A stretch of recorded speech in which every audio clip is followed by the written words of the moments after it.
Kajian Kitab.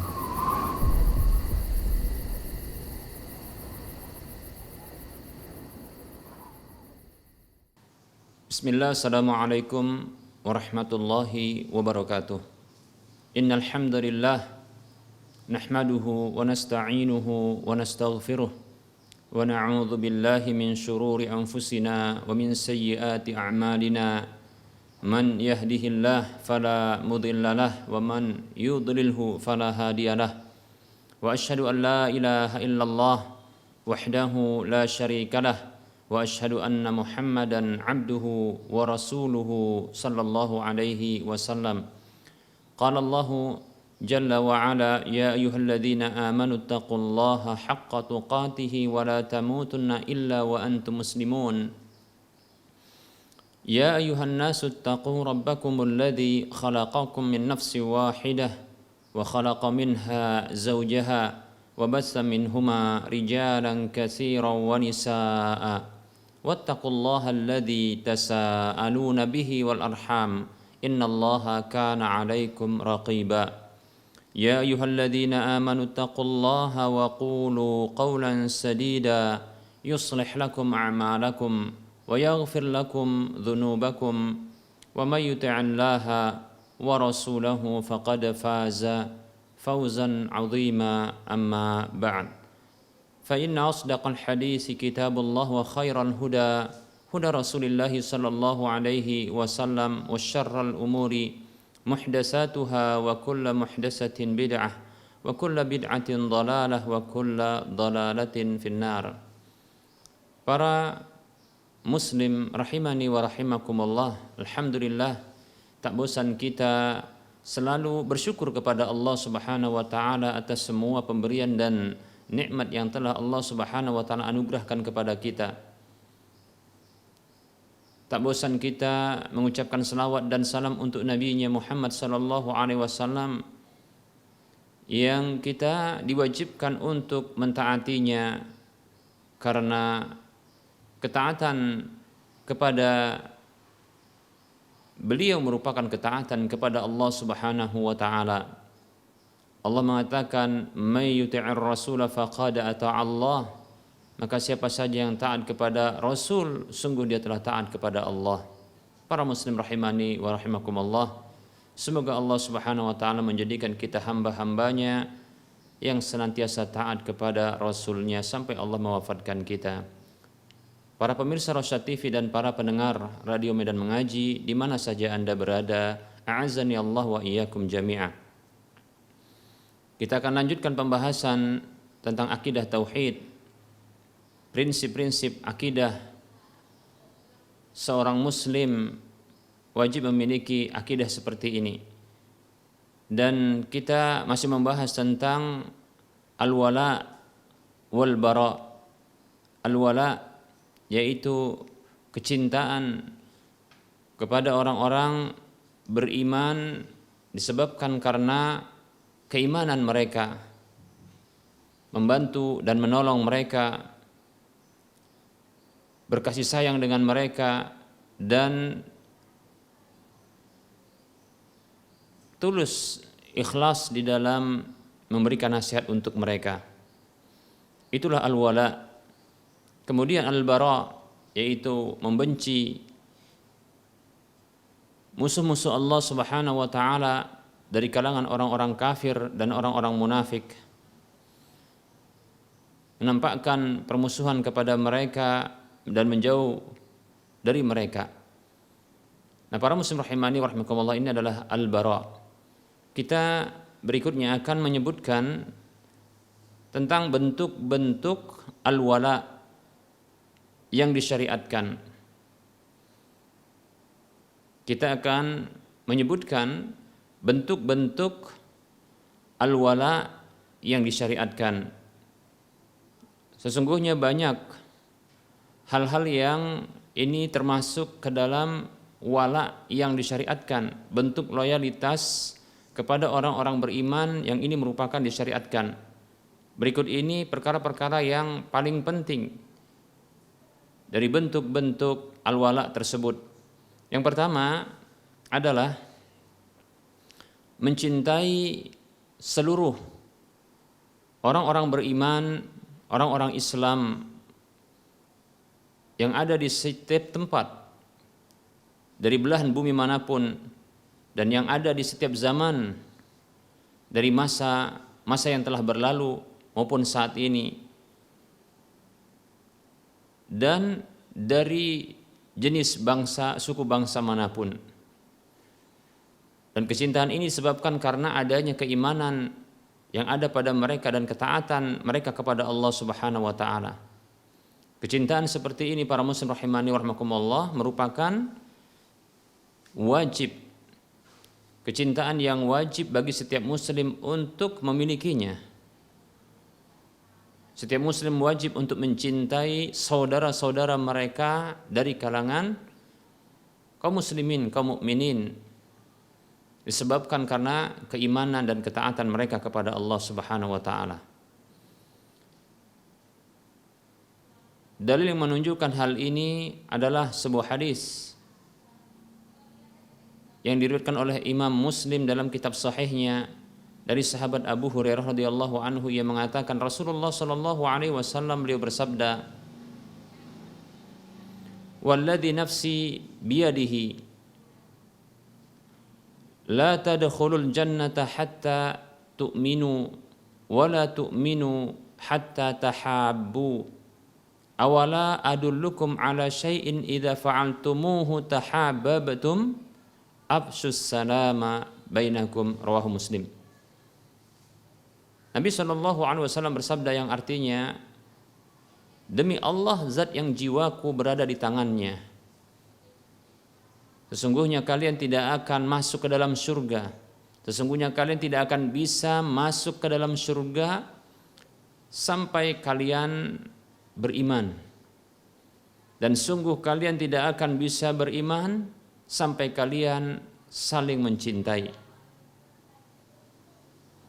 Maukah aku tunjukkan kepada kalian terhadap sesuatu yang apabila kalian lakukan kalian akan saling mencintai?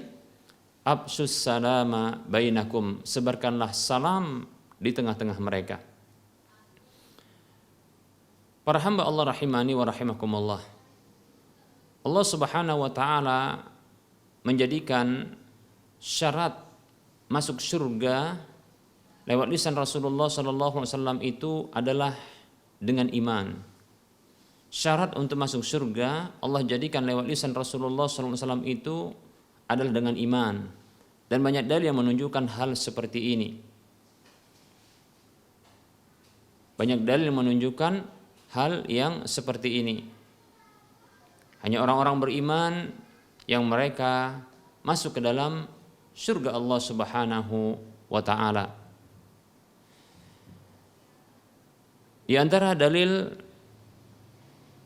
dalilnya adalah firman Allah Subhanahu wa taala di dalam surah Al-Baqarah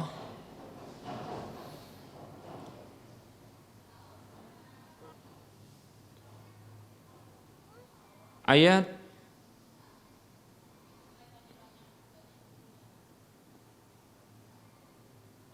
25. Allah mengatakan a'udzu billahi minasyaitonir rajim.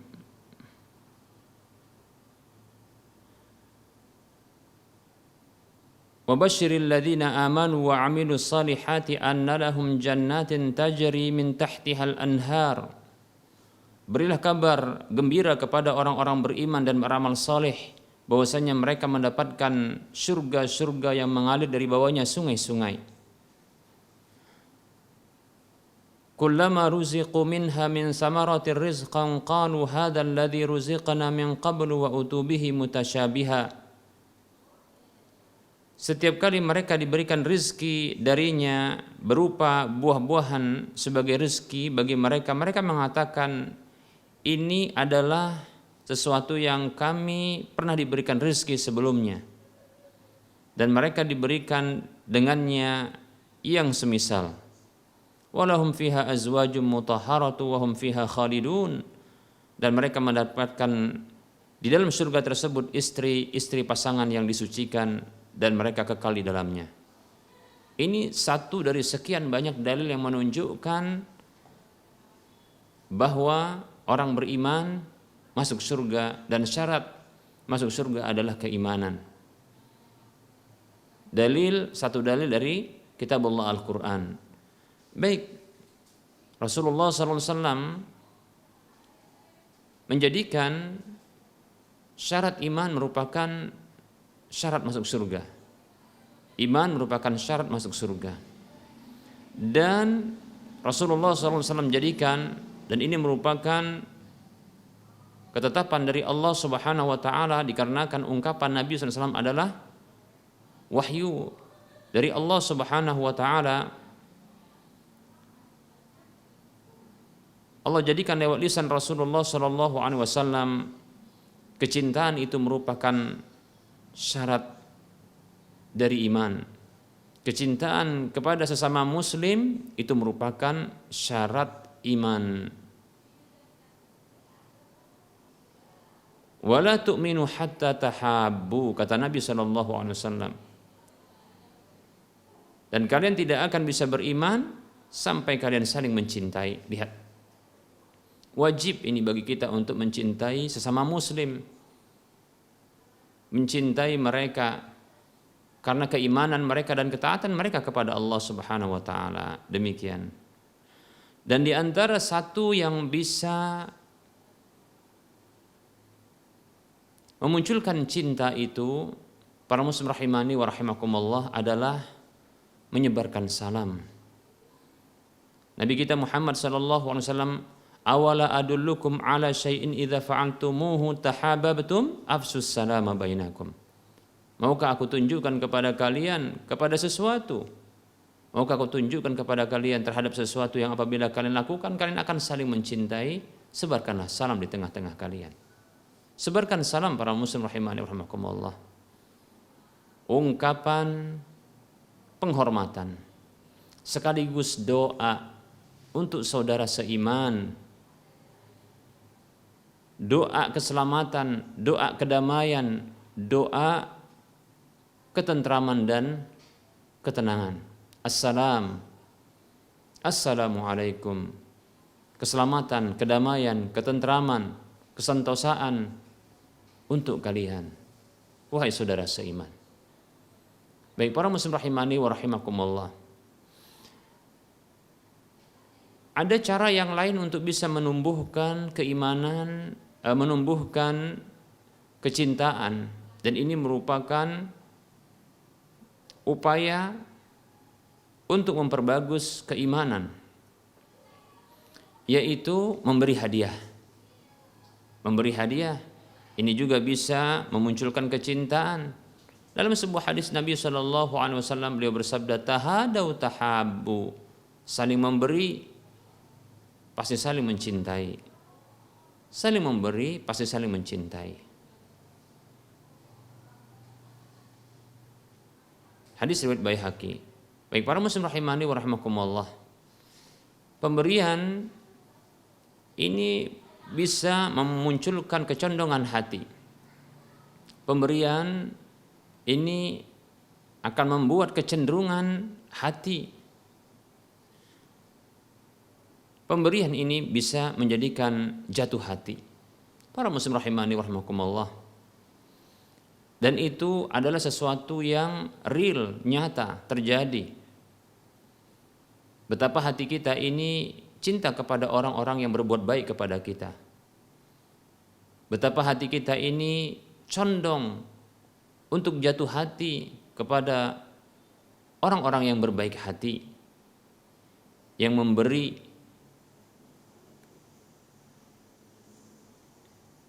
kepada kita. Nah, para muslim rahimani wa rahimakumullah.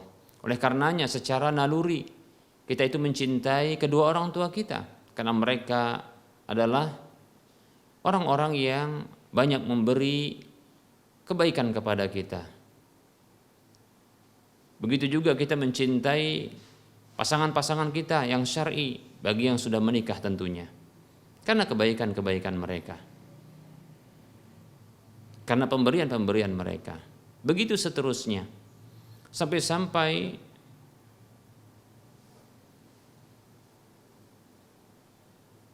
orang-orang yang memiliki misi agama Sampai-sampai orang yang memiliki misi agama untuk menyebarkan agamanya kepada orang-orang yang beragama lain, mereka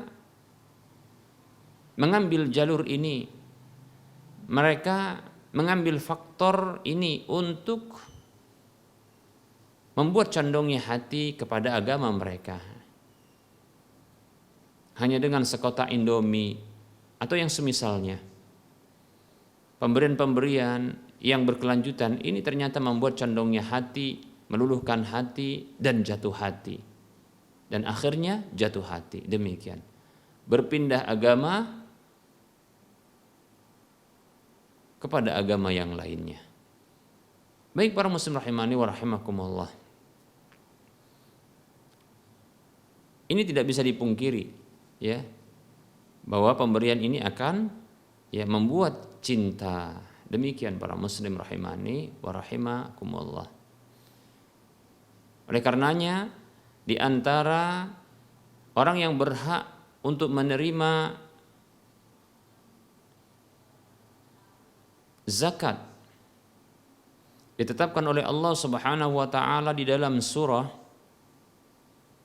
At-Taubah ayat 60. Allah Subhanahu wa taala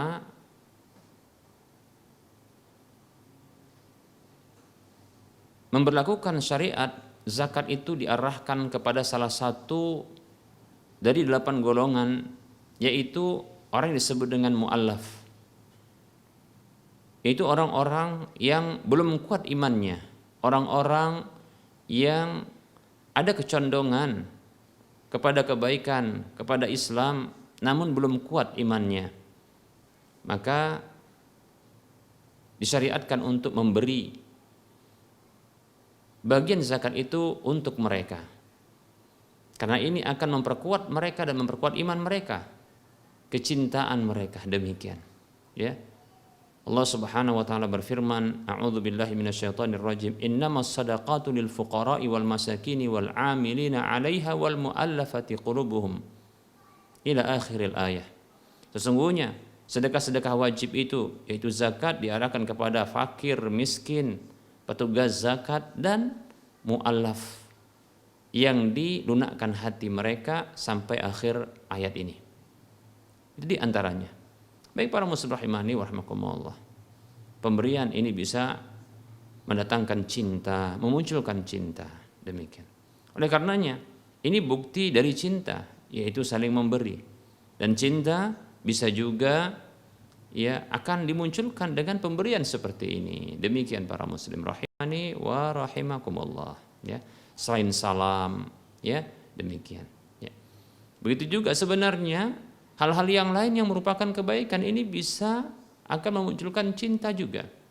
Seperti menunjukkan wajah yang berseri-seri, senyum manis, ya. Ini ternyata bisa juga memunculkan rasa senang, rasa cinta. Demikian. Makanya Rasulullah SAW menjadikan itu sebagai sedekah. Tabassumuka fi wajhi akhika sedekah. Senyum manismu di hadapan wajah saudaramu itu adalah sedekah. Dan jangan pernah sepele dengan hal seperti ini. Wajah yang berseri-seri, kata Nabi SAW, la tahqiranna minal ma'rufi syai'a walau antalqa akhaka biwajhin taliqin. Jangan kau remehkan kebaikan, satu kebaikan sedikit pun, walaupun engkau bertemu dengan saudaramu dengan wajah yang berseri-seri. Demikian, ya. Nah, itu bukti, ya, bukti bahwasanya kebaikan-kebaikan ini akan memunculkan cinta, di antaranya ucapan salam. Demikian. Maka hendaknya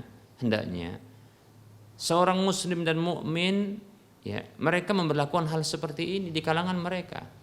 Ucapan salam, senyum manis, ya, wajah yang berseri-seri, saling memberi. Demikian. Maka ini akan memunculkan cinta, dikarenakan cinta kepada sesama muslim disebabkan keimanan dan ketaatan mereka itu merupakan bentuk kewajiban bagi setiap muslim. Demikian para muslim rahimani wa rahimakumullah.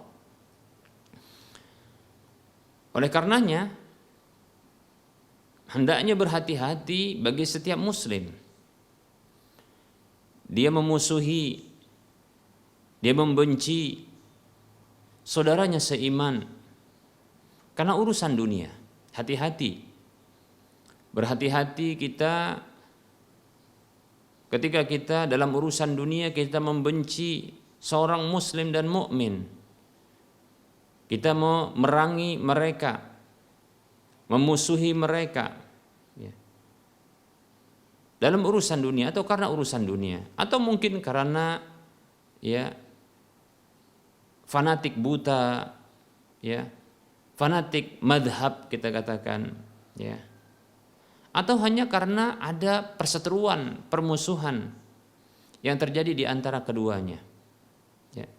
Maka berhati-hati, waspada kita, karena sesungguhnya permusuhan seorang mukmin kepada mukmin yang lain ini akan berakibat buruk. Yang dikhawatirkan ternyata mukmin yang kita musuhi tersebut, seorang muslim yang kita benci dan kita musuhi tersebut, ternyata ia merupakan salah satu dari wali-wali Allah Subhanahu wa taala. Orang-orang yang mereka ini ya memiliki ketaatan kepada Allah Subhanahu wa taala. Yang mereka ini bisa jadi memiliki kedudukan di sisi Allah Subhanahu wa taala, keimanan yang mereka miliki, ketaatan yang mereka punyai, ya, amal ibadah yang mereka senantiasa hiasi diri, ya. Dengannya mereka menghiasi diri mereka. Maka berhati-hati kita. Bisa jadi orang seperti ini, para muslim rahimani wa rahmakumullah, adalah wali Allah Subhanahu wa taala, ya. Dalam satu hadis Nabi sallallahu alaihi wasallam, hadis yang disebut dengan hadis wali, ya, hadis wali,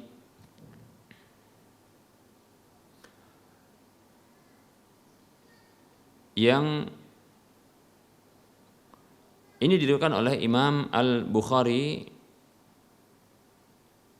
rahimahullahu taala di dalam kitab sahihnya dengan nomor urut hadis 6502 dari sahabat Abu Hurairah radhiyallahu anhu. Rasulullah sallallahu alaihi wasallam beliau bersabda, Allah tabaraka wa taala berfirman, innallaha qala, sesungguhnya Allah taala berfirman, man adani waliyan faqad adantuhu bil harbi, siapa saja memusuhi waliku, orang yang maksudnya Allah cintai, orang yang Allah Subhanahu wa taala ridhai, orang yang dia mencintai dan meridai Allah Subhanahu wa taala, maka orang ini disebut dengan wali karena ketaatannya kepada Allah Subhanahu wa taala. Maka hati-hati kita. Allah mengatakan faqad adantuhu bil harbi, maka sungguh aku umumkan kepadanya dengan peperangan. Masya Allah, luar biasa, ya.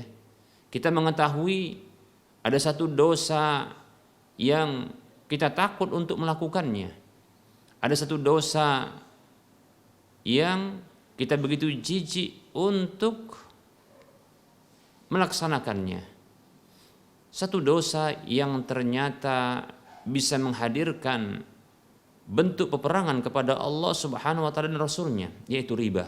Ternyata ada dosa yang lain yang Allah Subhanahu wa taala memerangi hamba tersebut, bahkan Allah sendiri yang memulai peperangan dengannya, yaitu dosa memusuhi wali-wali Allah Subhanahu wa taala. Orang-orang yang Allah cintai karena kedekatannya kepada Allah dengan ibadah-ibadahnya, dengan ketaatannya, demikian. Kemudian Allah Subhanahu wa taala mengatakan, "Wa ma taqarraba ilayya 'abdi bi syai'in ahabba ilayya mimma iftaradtuhu 'alaihi." Tidaklah hambaku mendekatkan dirinya kepadaku dengan sesuatu yang paling aku cintai melebihi dari apa yang telah aku wajibkan kepadanya. Tadi kita katakan wali itu adalah orang yang dicintai oleh Allah Subhanahu wa taala dikarenakan ibadah-ibadahnya. Nah, ternyata ada sesuatu yang membuat Allah cinta dari ibadah-ibadah tersebut sehingga Allah mencintai pelakunya. Yang paling dicintai oleh Allah dari ibadah-ibadah tersebut adalah ibadah yang wajib, yang Allah telah wajibkan. Demikian. Jadi wali Allah adalah orang yang mendekat kepada Allah dengan ketaatannya, yang melakukan ketaatan kepada Allah, menjadi orang dekat Allah Subhanahu wa taala. Wa ma yazalu 'abdi yataqarrabu ilayya bin nawafili hatta uhibbahu, dan senantiasa hambaku tersebut mendekatkan dirinya kepadaku dengan amal-amal sunnah sampai aku mencintainya. Lihat, kalau dicintai oleh Allah Subhanahu wa taala, maka tentunya dialah wali Allah Subhanahu wa taala, dan itu ditandai dengan ketaatannya, ya. Fa idza ahbabtuhu kuntu sam'ahu alladhi yasma'u bihi, maka apabila aku mencintainya, aku menjadi, ya, pendengarannya yang dia mendengar dengannya. Maksudnya adalah aku membimbing pendengarannya. Maksudnya Allah membimbing pendengarannya. Wa basarahu alladhi yubsiru bihi, dan menjadi penglihatannya yang dia melihat dengannya. Maksudnya Allah membimbing penglihatannya. Wa yadahu allati yabtishu biha, dan aku menjadi tangannya yang dia menyentuh dengannya. Maksudnya Allah membimbing, ya, tangannya. Wa rijlahu allati yamshi biha, dan aku menjadi kakinya yang dia berjalan dengannya. Maksudnya adalah Allah membimbing kakinya. Wa in salani la'utiyannahu, sungguh bila dia meminta kepadaku, maka tentu aku akan berikan untuknya. Wa la in ista'adzani la'u'idzannahu, dan sungguh apabila dia memohon perlindungan kepadaku, maka aku akan melindunginya.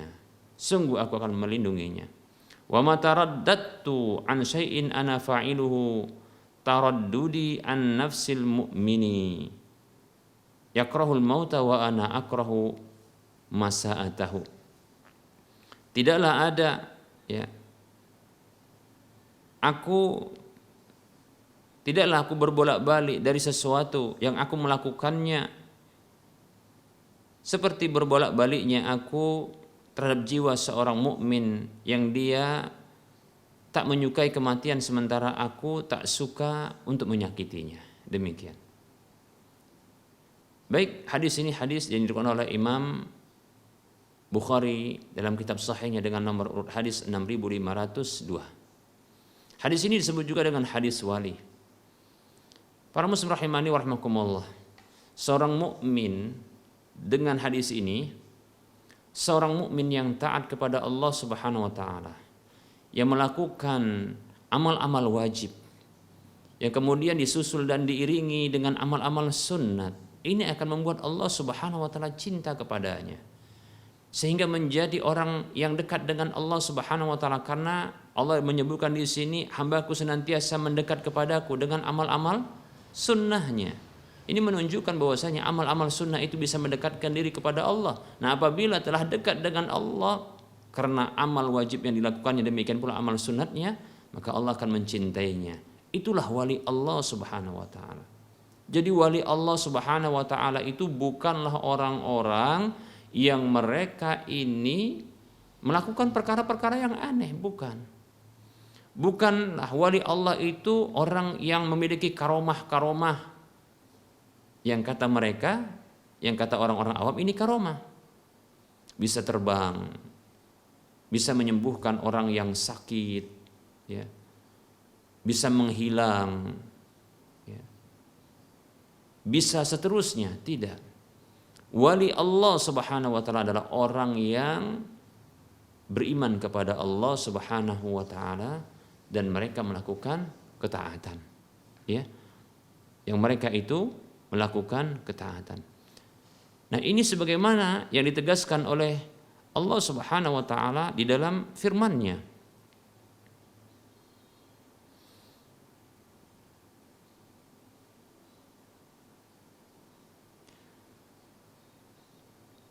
Yaitu Allah Subhanahu wa taala menyebutkan tentang walinya di dalam surah Yunus ayat 62 dan 63. Allah mengatakan, a'udzu billahi minasyaitonir rajim, ala inna awliya Allahi la khaufun 'alaihim wa lahum yahzanun alladzina amanu wa kanu yattaqun. Ketahuilah, sesungguhnya wali-wali Allah adalah mereka yang tidak ada ketakutan pada diri mereka. Tidak ada rasa takut pada diri mereka itu, kecuali hanya kepada Allah tentunya. Karena mereka memahami firman Allah Subhanahu wa taala, fala takhafuhum wa khafuni in kuntum mu'minin. Janganlah kalian takut kepada mereka, tapi takutlah kepadaku bila kalian benar-benar beriman. Sesungguhnya wali-wali Allah, mereka itu tidak ada rasa takut pada diri mereka dan mereka itu tidak merasakan sedih. Siapa mereka itu? Alladzina amanu wa kanu yattaqun. Itu orang-orang yang mereka beriman dan mereka itu bertakwa. Lihat. Baik para muslim rahimani wa rahimakumullah.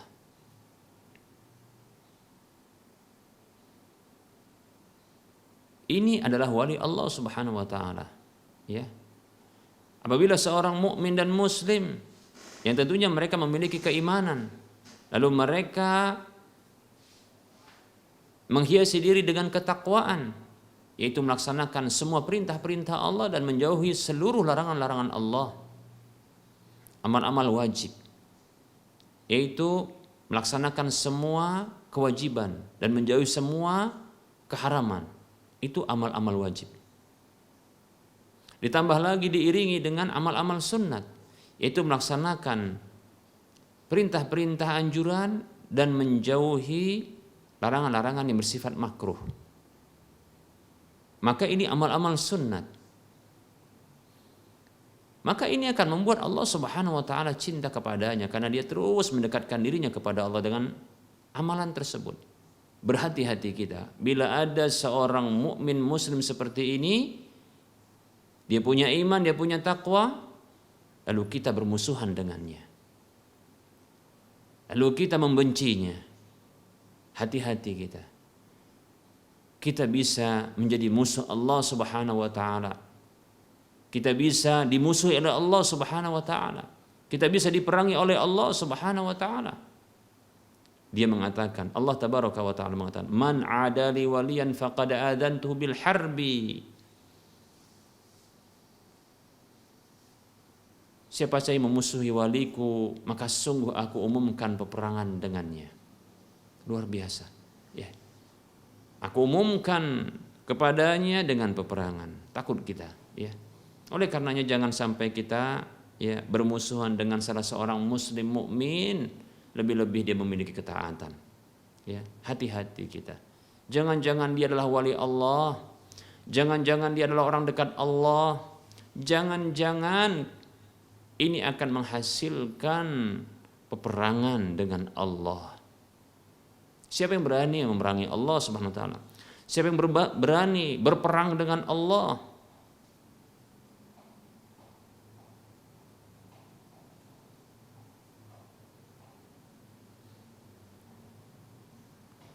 Oleh karenanya, ya, berhati-hati kita.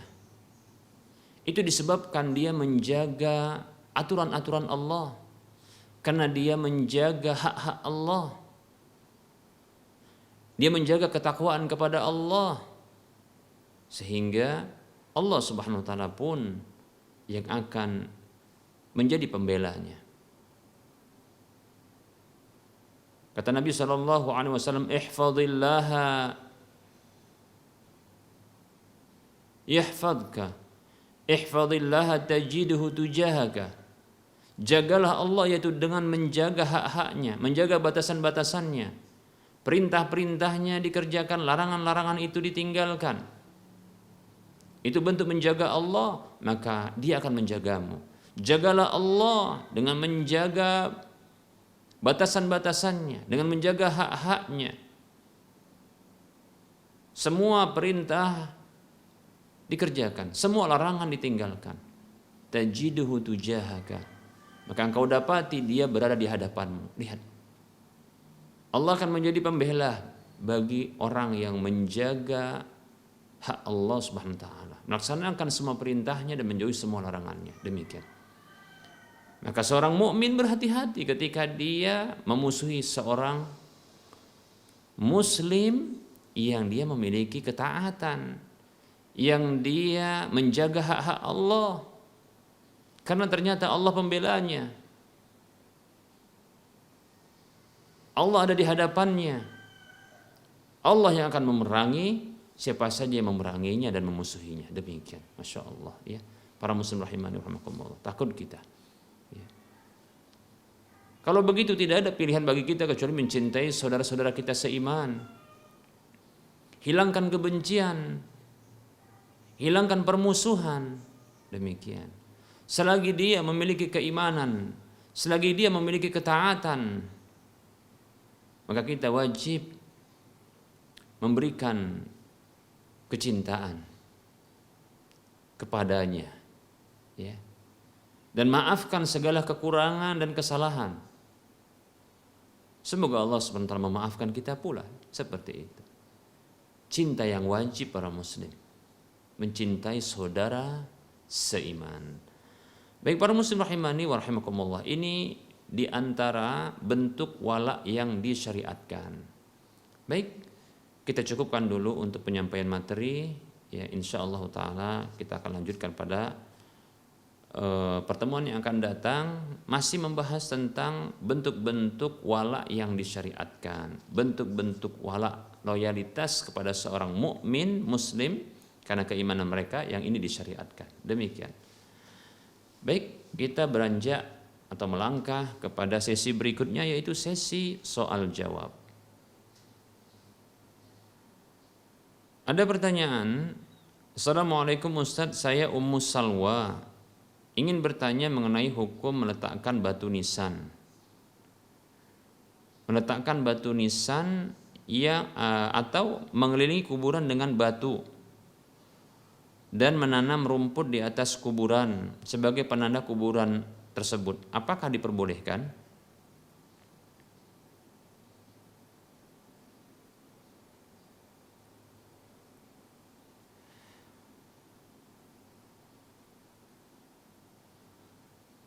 Baik, waalaikumsalam warahmatullahi wabarakatuh.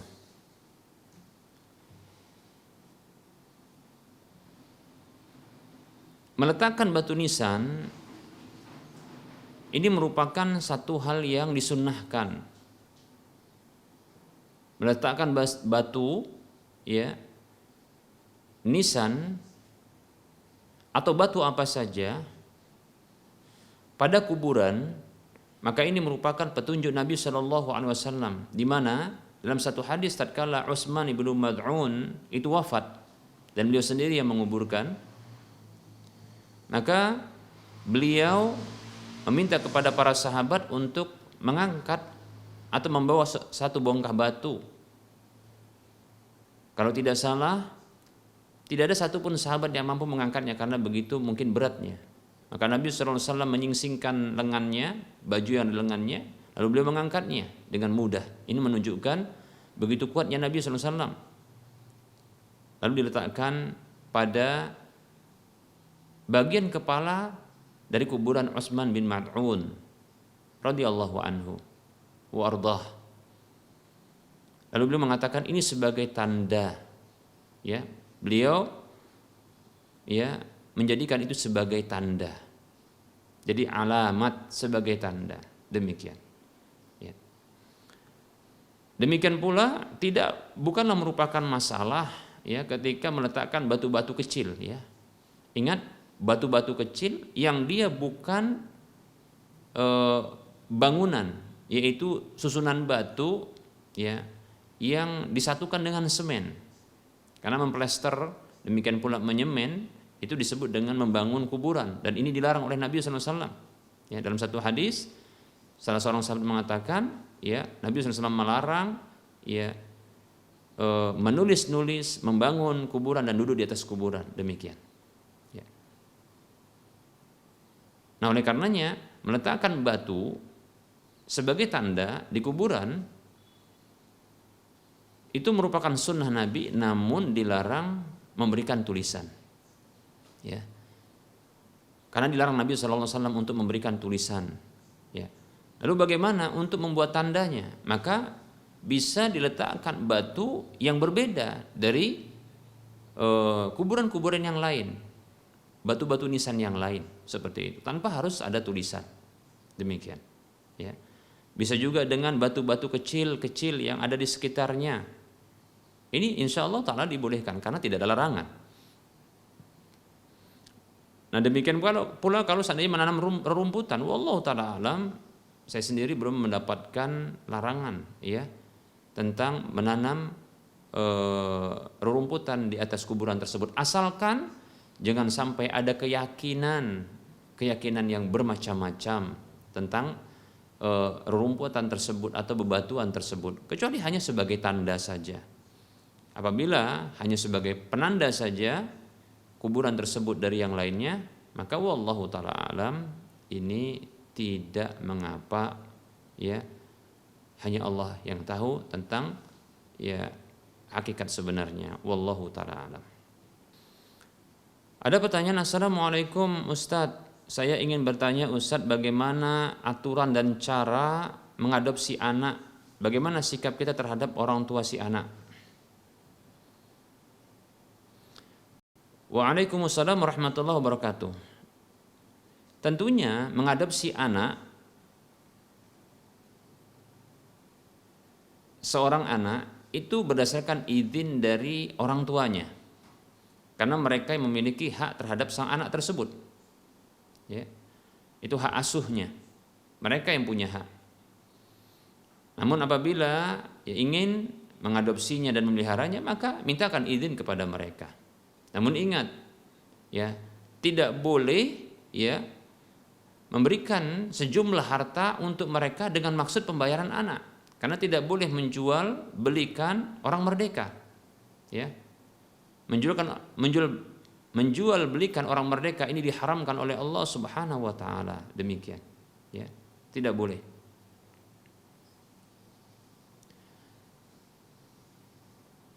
Nah, oleh karenanya bila memberi karena begitu senangnya kepada orang tua si anak karena mengizinkan untuk mengadopsi anak, maka tidak masalah, namun itu bukan sebagai bentuk pembayaran atas anak tersebut, ya hanya sebagai bentuk berterima kasih, demikian, ya. Kemudian berikutnya setelah mendapatkan izin adalah ya memperhatikan nasab sang anak. Tidak boleh nasab anak tersebut dinisbatkan kepada orang tua adopsi. Ya, tidak boleh. Tetap saja anak tersebut harus diadopsi, harus dinisbatkan ya nasabnya itu kepada orang tuanya. Demikian. Sebagaimana Nabi SAW dilarang untuk menisbatkan anak angkat beliau yaitu Zaid kepada nama beliau sendiri. Dilarang oleh Allah SWT ketika beliau memberikan penisbatan untuk Zaid dengan Zaid bin Muhammad SAW. Ditegur oleh Allah SWT. Akhirnya Nabi SAW ya menisbatkan Zaid itu kepada ayahnya, Zaid bin Harisah radhiyallahu anhu, demikian, seperti itu. Baik, ini yang kedua. Yang ketiga ya adalah tidak boleh menghalangi perjumpaan antara orang tua dengan anak tersebut, tidak boleh, ya. Nah, tidak boleh mengaburkan nasab, tidak boleh juga mengaburkan silaturahim, memutuskan tali silaturahim antara anak dengan orang tuanya. Nah, ini dia ya, tidak boleh menghalangi perjumpaan anak tersebut dengan orang tuanya, dan tidak boleh memutuskan tali silaturahim antara anak dengan orang tuanya, orang tua dengan anak tersebut. Maka tidak masalah, ya seperti itu. Tidak masalah untuk mereka saling bertemu, ya, dan agar mengenalkan ini adalah orang tuanya. Kita hanya orang tua asuhnya. Kemudian yang berikutnya, ketentuan berikutnya adalah memperhatikan tentang kemahroman. Apabila kelak si anak tersebut dia telah dewasa, ya, telah mengalami baligh. Bila anak tersebut adalah anak laki-laki, maka perhatikan ya dengan ibu angkatnya, begitu juga keluarga-keluarga yang berjenis kelamin wanita dari keluarga adopsi ini, ya, keluarga yang mengadopsinya, seperti anak perempuan dari ibu adopsi atau anak perempuan dari orang tua adopsi ini, ya, begitu juga mungkin saudari-saudari mereka, maka ini harus berhati-hati. Mengapa? Karena kemahroman ini, ya, karena mereka bukanlah mahram, ya. Karena mereka bukanlah mahram. Jadi perhatikan ya persentuhan, ya. Perhatikan kemahraman ini. Ada cara untuk membuat menjadi mahram. Baik itu antara ayah adopsi dengan anak angkatnya yang perempuan, atau ibu adopsi dengan anak adopsi yang laki-laki, ya. Kita ulangi, ya. Harus diperhatikan tentang kemahraman ini, ya. Kemahraman ini, baik itu ayah adopsinya dengan anak angkat perempuan ini, ya, atau ya ibu adopsi dengan anak angkat laki-lakinya. Seperti itu, perhatikan, ya. Sebenarnya ada cara untuk membuat anak adopsi ini menjadi mahram bagi mereka berdua. Jika dia berjenis kelamin laki-laki, dalam kondisi masih menyusu ASI, maka bisa disusui, baik itu oleh ibu adopsinya atau ibu angkatnya, atau keluarga perempuan yang masih menyusui dari ibu adopsinya ini. Seperti contohnya saudari-saudari ya perempuan yang sedang menyusui dari ibu angkatnya ini untuk menyusui ya anak angkat laki-laki yang masih menyusu, ya. Para ulama berbeda pendapat berapa kali susuan. Ada yang mengatakan 1 kali cukup, ada 3 kali, ada yang mengatakan 5 kali, ada yang 10 kali. Saya condong berdasarkan hadis Aisyah, yaitu 5 kali susuan sampai kenyang. Sekali susuan itu sampai kenyang, dan itu 5 kali berulang, seperti itu, ya. Demikian. Maka ketika itu sudah menjadi mahram. Ya, jadi kalau dia anak angkat ini, bayi angkat ini, ya itu berjenis kelamin laki-laki, maka bisa disusui oleh ibu angkat ini kalau dia sedang menyusui, atau dengan ya wanita-wanita yang sedang menyusui dari kerabat yang sangat dekat dari ibu angkat ini, seperti saudari-saudari kandungnya, ya. Atau bisa jadi juga ibu kandung dari ibu angkat ini kalau memang masih kalau menyusui, ya.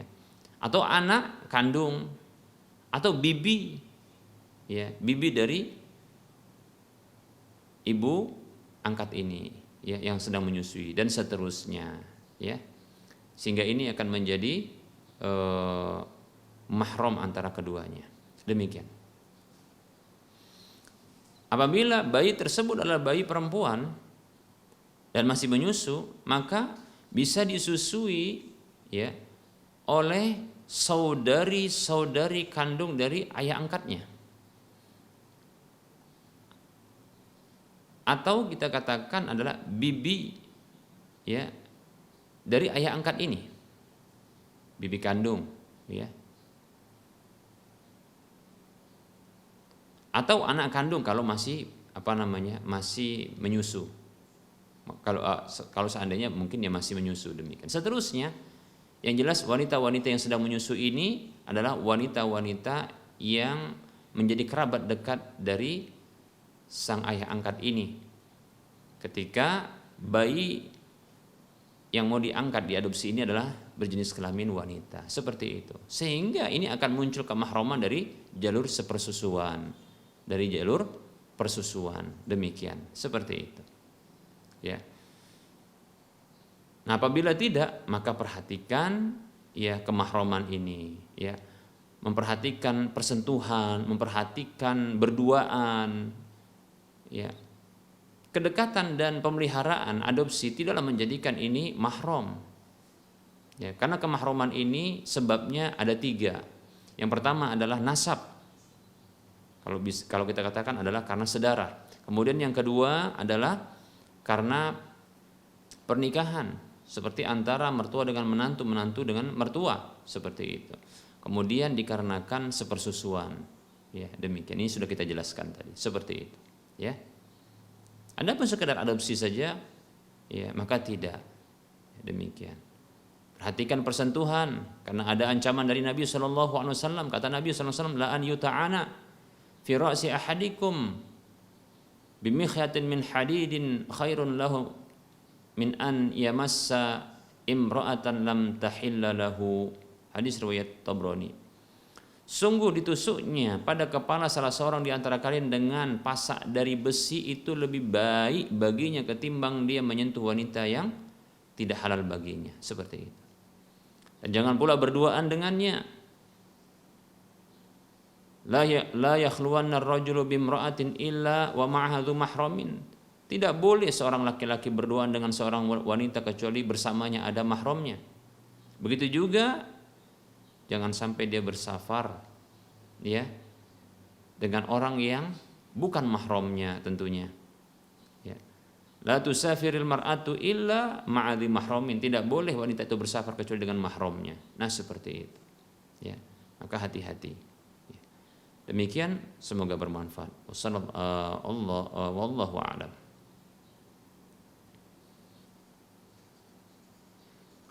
Baik, ada pertanyaan ini, apa hukumnya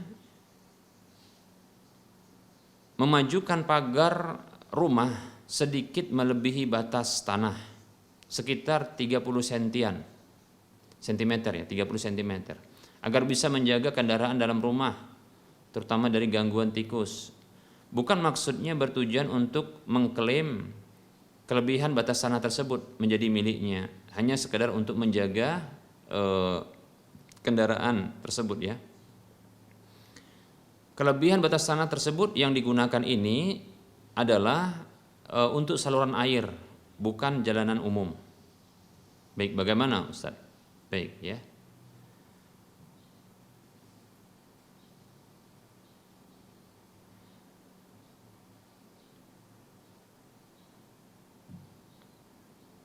Untuk kondisi seperti ini, maka tentunya dimintakan izin terlebih dahulu kepada masyarakat yang mengalirkan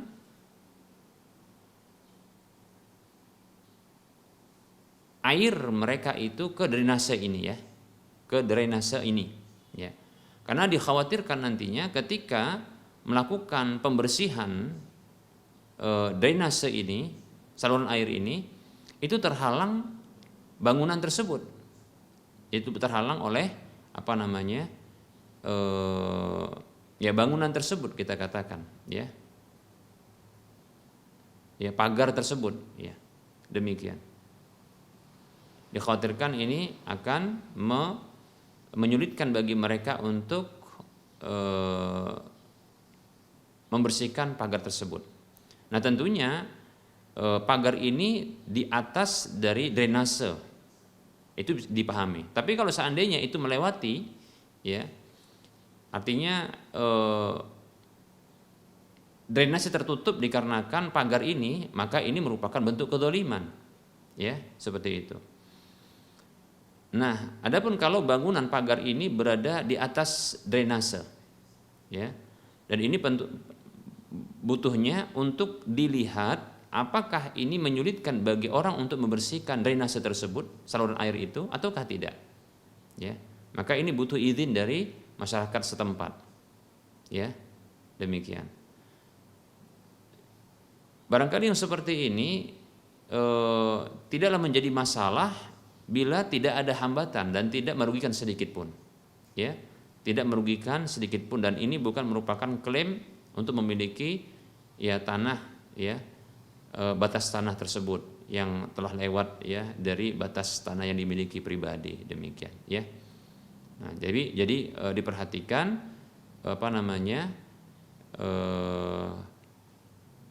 kemudahan atau kesulitan untuk membersihkan saluran air itu ya. Bila mudah dan tidak mengganggu ya, malah mungkin menjadi rapi, wallahu taala alam, kita katakan barangkali ini tidak masalah ya, seperti itu. Dan apabila contohnya dari pihak pemerintah nanti bila ingin meratakan, maka harus diterima, karena ini membangun bangunan di atas saluran air yang ini kepentingan yang ini merupakan fasilitas umum ya.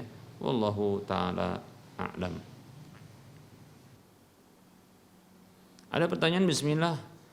Afwan Ustadz bertanya, bagaimana hukum kita mengambil mobil dari leasing konvensional atau pembiayaan syariah ya, lalu kita gunakan kendaraannya untuk taksi online?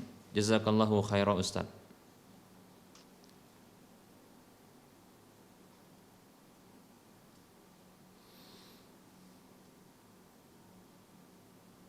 Baik ya.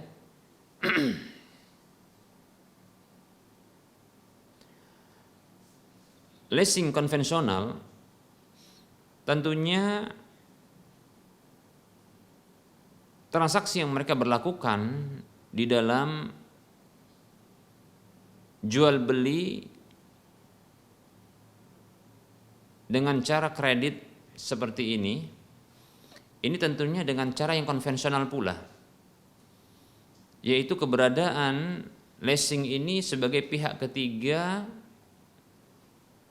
yang hanya sebagai pembiaya, pentalang. Kehadiran mereka hanya sebagai pemberi piutang tanpa mereka mau menanggung resiko kerugian sedikit pun.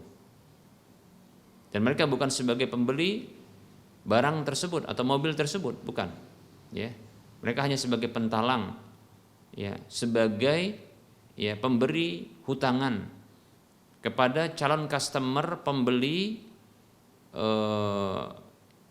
kendaraan tersebut yang tidak memiliki uang cash, uang tunai untuk membayarnya atau membelinya.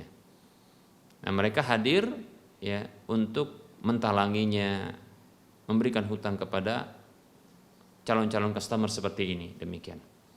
Nah, kemudian disepakati nanti ada kelebihan ya dalam pengembalian hutang tersebut, maka ini adalah riba. Ini adalah riba, seperti itu ya, demikian. Ini adalah riba. Kullu qardin jarra naf'an fahuwa riba. Setiap hutang piutang menarik keuntungan, maka dia adalah riba. Nah, bagaimana bila ingin syar'i? Maka mestinya pihak ketiga ini ya ada beberapa syarat harus dipenuhi. Pertama adalah pihak ketiga ini dia membeli dahulu ya, dari pihak showroom, membeli terlebih dahulu, sehingga tidak ada akad kesepakatan penentuan harga atau keuntungan yang mengikat.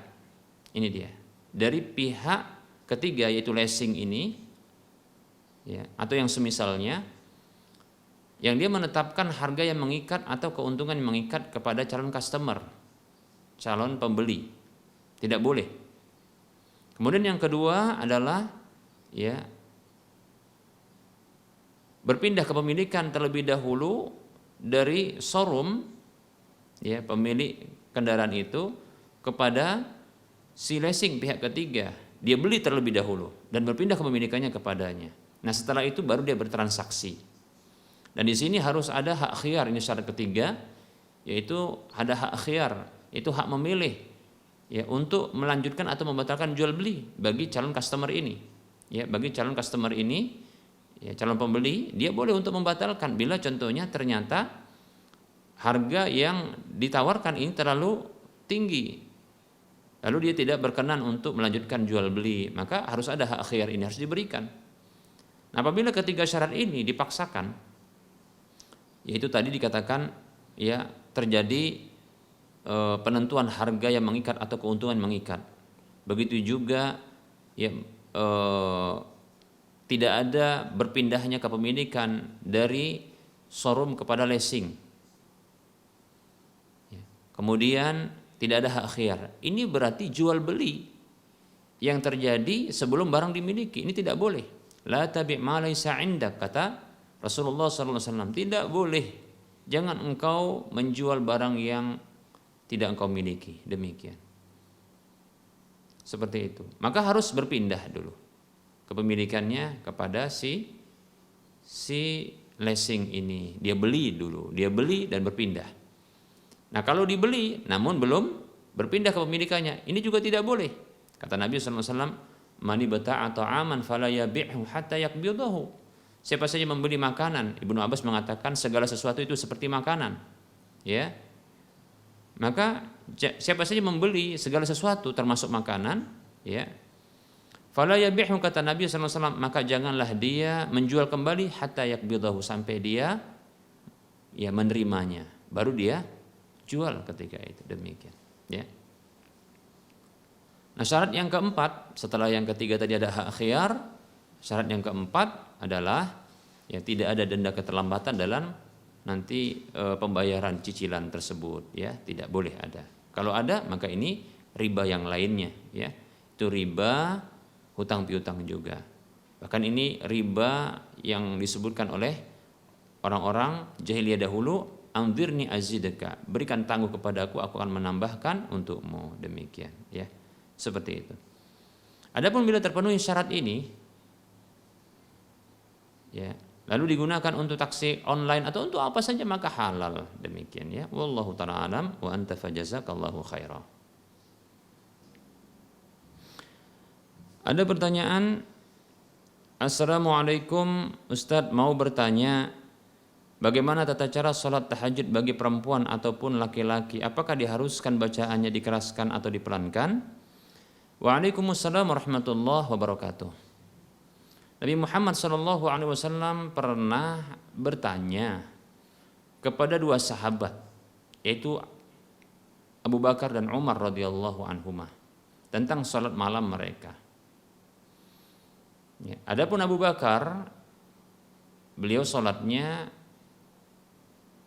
sebelum tidur, dan beliau, kalau tidak salah ya, sholat beliau ini sebelum tidur, dan beliau ini membaca dalam sholat tersebut dengan suara yang lirih, suara yang pelan. Adapun Umar radhiyallahu anhu, beliau sholatnya setelah bangun tidur dan beliau membaca dengan suara yang keras, dan beliau beralasan bahwasanya ingin membangunkan ya orang-orang yang sedang tidur, juga ingin mengusir syaitan. Adapun Abu Bakar radhiyallahu anhu beralasan mengapa beliau membaca dengan pelan, karena itu merupakan bentuk ya bentuk munajat kepada Allah, ya, munajat kepada Allah, maka ini hanya pelan saja. Sebenarnya kedua-dua sahabat ini tidaklah masalah.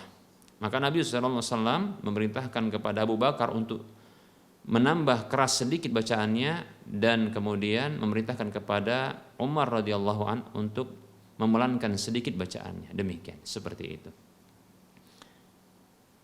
Jadi pertengahan antara ya keras dan pelan, ya, pertengahan antara keras dan pelan, seperti itu, ya.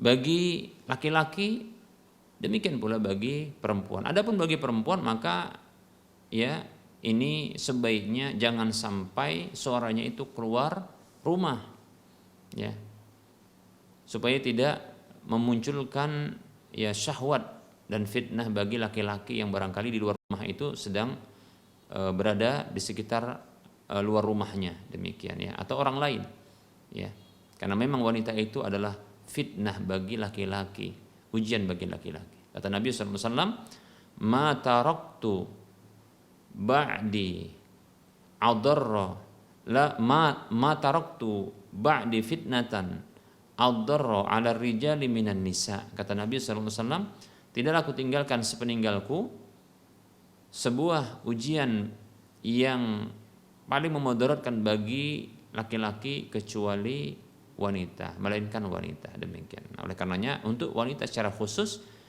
dia hanya dikeraskan hanya sekedar diperdengarkan bagi dirinya atau orang yang ada di tempat sholatnya tersebut, ya, tidak keluar dari tempat sholatnya, ya, sehingga terdengar oleh laki-laki lain. Wallahu ta'ala a'lam. Bismillah, maaf Ustaz, perihal pertanyaan itu kurang jelas tadi ya katanya. Apa boleh menulis atau membuat nama si mayit di kuburan dengan maksud sebagai tanda untuk mengenal kuburan tersebut? Ya, bagi keluarga yang mengunjungi kuburan. Syukran.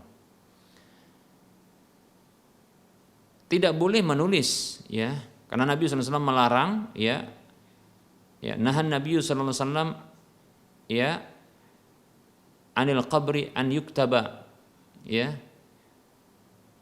wa an yuq'ada alaihi, ya. Nabi SAW melarang, ya, kuburan itu, ya, ditulis kemudian diduduki, begitu juga wa yubna alaiha, dan dibangun di atasnya, demikian, ya. Kalau tidak salah ini hadis dari Jabir radhiyallahu an. Ya, ini dilarang, ya, untuk menulis di kuburan. Lalu bagaimana caranya, ya? Ya, kita katakan caranya adalah dengan membuat batu nisan yang berbeda dari yang lainnya. Apakah bentuknya, apakah warnanya, dan demikian, seperti itu, ya. Ya. Ya, kalau batu nisan yang ada itu mungkin bentuknya mirip masjid, maka ya buat batu nisan ya bentuknya kotak atau bentuknya bulat. Nah, seperti itu. Yang penting tidak usah ditulis-tulis. Ya, asalkan janganlah berbentuk salib, ya, demikian. Apalagi berbentuk berhala, tidak boleh, ya. Nah, seperti itu. Itu untuk membedakan antara kuburan satu dengan yang lainnya. Wallahu ta'ala a'lam. Afwan. Assalamualaikum warahmatullahi wabarakatuh, Pak Ustadz.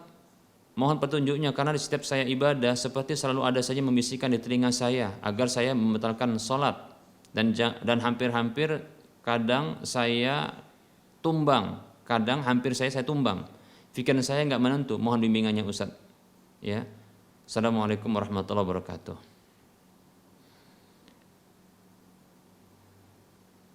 Waalaikumsalam warahmatullahi wabarakatuh. Nah, ini adalah gangguan dari syaitan. Ini gangguan dari syaitan, ya. Maka jangan dipedulikan, ya. Syaitan itu jangan diikuti. Kata Allah Subhanahu wa taala, "Wala tattabi'u khutuwatis syaitan." La tattabi'u khutuwatis syaitan, jangan ikuti langkah-langkah syaitan. Fa innahu lakum aduwwum mubin, karena sesungguhnya dia adalah musuh nyata bagi kalian. Ketika dia tawarkan sesuatu, maka bisikan-bisikan itu jangan didengarkan, jangan diikuti, begitu. Ya. Abaikan saja, abaikan. Seperti dia tidak ada.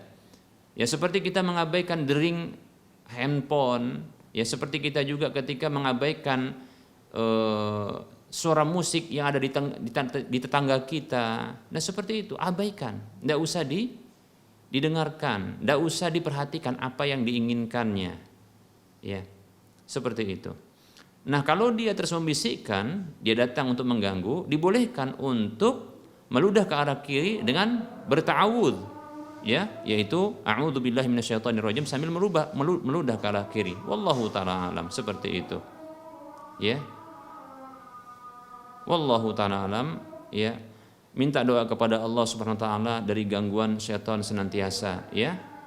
Seperti itu. Mudah-mudahan Allah SWT senantiasa menjaga kita, ya, selalu dalam petunjuknya dan perlindungannya, dan semoga Allah memasukkan kita semuanya ke dalam surganya. Amin ya rabbal alamin. Baik, para muslim dan muslimat, para pemirsa Rosyad TV dan para pendengar radio Medan Mengaji, telah masuk waktu sholat zuhur untuk wilayah Medan dan sekitarnya.